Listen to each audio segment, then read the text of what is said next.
First question. In uniform circular motion, both velocity and acceleration are constant. Acceleration and speed are constant but velocity changes. Both acceleration and velocity changes, and both acceleration and speed are constant. So here we know that both changes in direction although their magnitude remains constant. So correct answer is option C, that both acceleration and velocity changes. Option C. Looking towards the next question. For a body moving in a circular path, a condition for no skidding if mu is the coefficient of friction is. So the value of the frictional force should be equal or more than the required centripetal force. That means I can write it as mu mg should be greater than or equal to mv square upon r. So correct answer for this question is option A, that is mv square upon r should be less than equals to mu mg. Moving towards the next question. A car is moving with uniform speed on a level road. Inside the car, there is a balloon filled with helium and attached to a piece of string tied to the floor. The string is observed to be vertical. The car now takes a left turn, maintaining the speed on the level road. The balloon in the car will. So air outside the balloon is heavier. So it will have more tendency to move towards right and will keep the balloon towards left sides. So here in this question, car is supposed to be airtight. So correct answer is option D, be thrown to the left side. Option D. Looking towards the next question.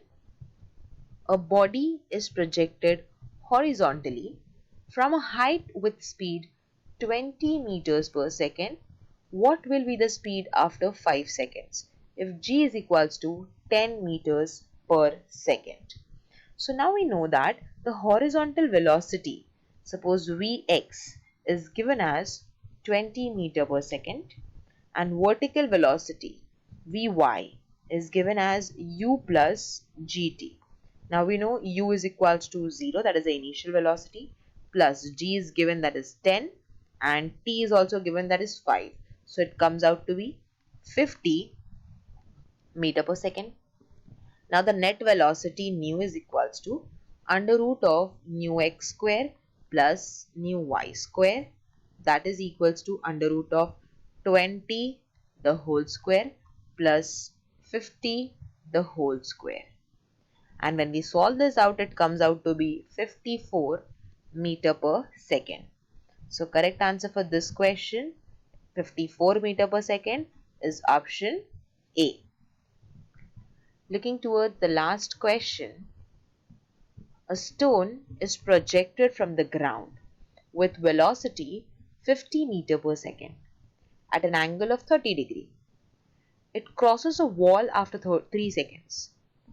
How far beyond the wall the stone will strike the ground? So now we know the total time of flight. Okay, total time of flight is equals to 2u sine theta the whole upon g. 2 into u given, that is 50, into sine theta will become 1 sine 30, the whole upon g is 2 into 10. Okay, now when we solve this out, it comes out to be 5 seconds. This is 2g, right? Yeah.